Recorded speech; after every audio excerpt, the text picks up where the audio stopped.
بسم اللہ الرحمن الرحیم.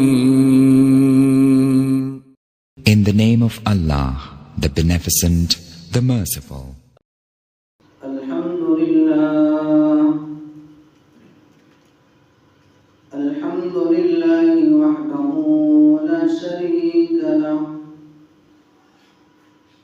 والصلاة والسلام على من لا نبي بعده وعلى آله وأصحابه الذين أوفوا عهده. أما بعد فأعوذ بالله من الشيطان الرجيم. بسم الله الرحمن الرحيم. ولقد يسرنا القرآن للذكر فهل من مدكر. وقال النبي صلى الله عليه وسلم تبركوا بالقرآن فإنه كلام الله وقد خرج منه أو كما قال صلى الله عليه وسلم. صدق الله مولانا العظيم وصدق رسوله النبي الأمي الكريم ونحن على ذلك لمن الشاهدين والشاكرين والحمد لله رب العالمين. اللهم صل على محمد وعلى آل محمد كما صليت على إبراهيم وعلى آل إبراهيم إنك حميد مجيد. اللهم بارك على محمد وعلى آل محمد كما باركت على إبراهيم وعلى آل إبراهيم إنك حميد مجيد. دنیا کی کتابوں میں قرآن چمکتا ہے. دنیا کی کتابوں میں قرآن چمکتا ہے. قرآن میں اللہ کا فرمان چمکتا ہے. بنا لیتا ہے جو عادت قرآن کی، اللہ کی نظروں میں وہ انسان چمکتا ہے. میرے انتہائی واجب الاحترام معزز مسلمان دوستوں، بھائیوں، بزرگوں، آج کی گفتگو کا موضوع حفظ قرآن کریم کی اہمیت اور ضرورت ہے.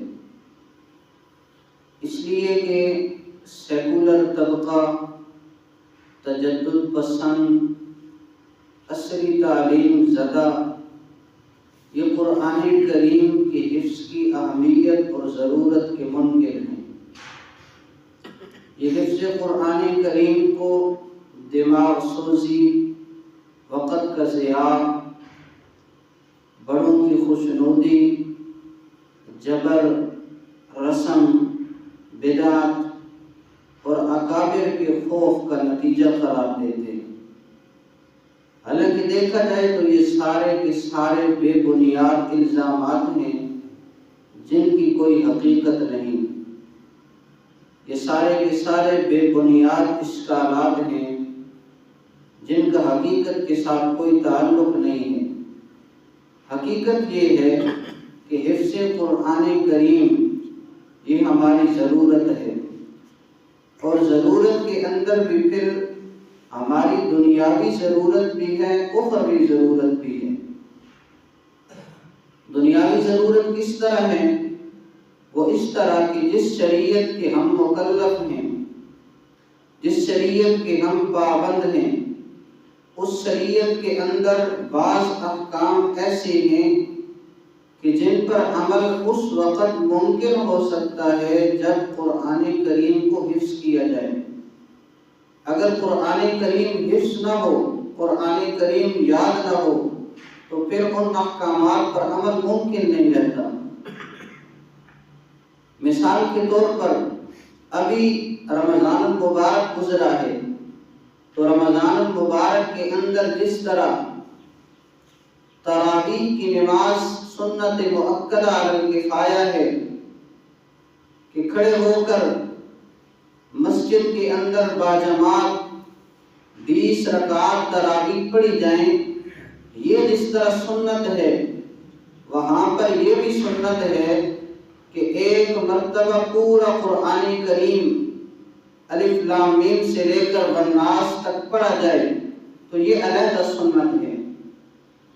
ہدایہ کی پہلی جلد کے اندر صاحب ہدایہ لکھتے ہیں کتاب الصلاۃ صفحہ 158 پر اکثر المشائخ علی ان السنت فیہا الحتم مرہ، کہ تراویح کے اندر ایک مرتبہ قرآن کریم سنت ہے مکمل کرنا۔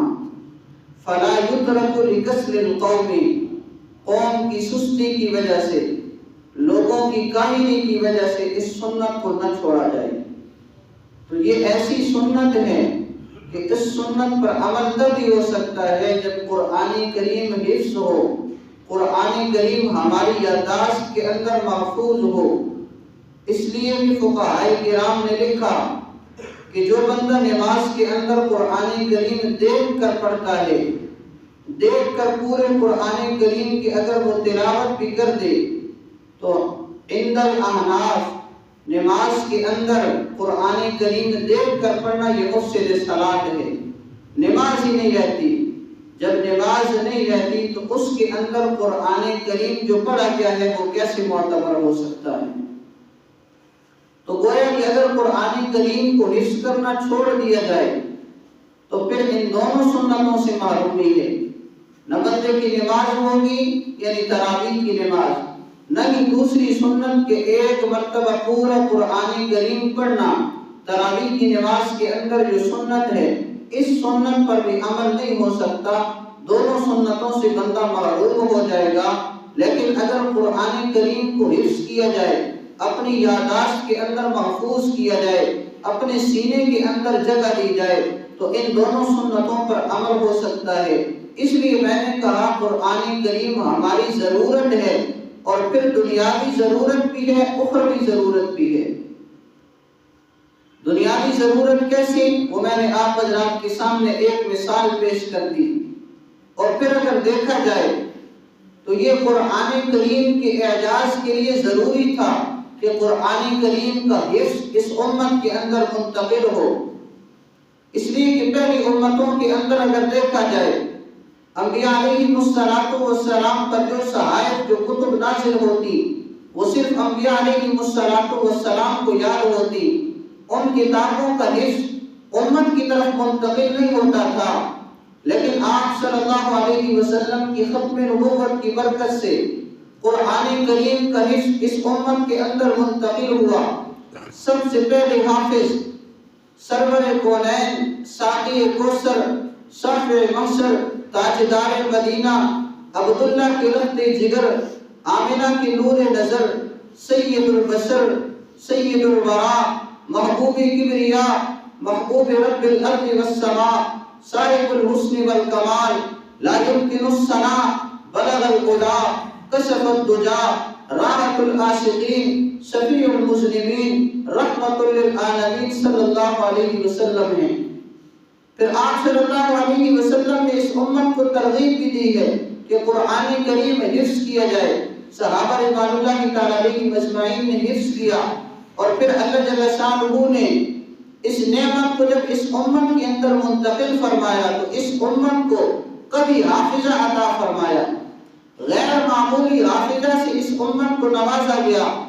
اس امت کے اندر اگر دیکھا جائے تو اگر اپنی زبان کی کتاب ہو، پنجابی کی کتاب ہے، اردو کی کتاب ہے، انگلش کی کتاب ہے، 30 صفحات پر مشتمل ہو، وہ کسی کو کتاب یاد نہیں ہوتی۔ لیکن یہ قرآن کریم سینکڑوں صفحات پر مشتمل ہے۔ 4 سال کا بچہ بھی حافظ قرآن ملے گا، 10 سال کا بچہ بھی حافظ قرآن ملے گا، 60 سالہ بوڑھا، 80 سالہ بوڑھا بھی حافظ قرآن ملے گا۔ تو اللہ جل شانہ نے قرآن کریم کی اعجاز کی ظہور کے لیے اس امت کو کبھی حافظہ عطا فرمایا، لہذا قرآن کریم حفظ کیا جائے، اور یہ ہماری ضرورت ہے۔ دنیاوی ضرورت بھی ہے، اخروی ضرورت بھی ہے۔ اخروی ضرورت کیسے؟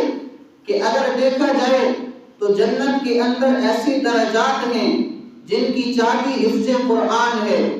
قرآن کریم حفظ نہ ہو وہ درجات بندہ حاصل نہیں کر سکتا۔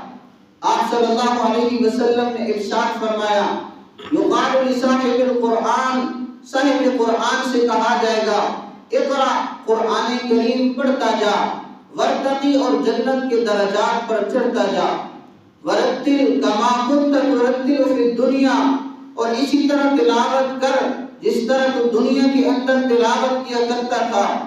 فإن منزلتک عند آخر آیت تقرأها، تیرا مرتبہ وہاں پر ہوگا جہاں پر تو آخری آیت تلاوت کرے گا۔ اس لیے کہ جنتی جب جنت کے اندر جائیں گے تو ان کے درجات مختلف ہوں گے۔ جیسے ہم سارے چینی کے رہنے والے ہیں، ہمارے درجات مختلف ہیں۔ کوئی حسب نسب کے اندر بڑا ہوا ہے، کوئی مالداری کے اندر بڑا ہوا ہے، کوئی خوبصورتی کے اندر بڑا ہوا ہے، کوئی کسی چیز کے اندر بڑا ہوا ہے۔ یا دنیا کے اندر اگر ہم کسی محکمے کو لیتے ہیں، پولیس کا محکمہ ہے یا پھر استادوں کا محکمہ ہے، تو اس کے اندر بھی اگر دیکھا جائے تو ایک کا درجہ اوپر ہوتا ہے، پھر اس سے نیچے کچھ درجات ہوتے ہیں۔ تو لہذا اسی طرح جب جنتی جنت کے اندر جائیں گے، سارے جنتی تو کہلائیں گے، لیکن جنت کے اندر ہر بندے کے درجات مختلف ہوں گے۔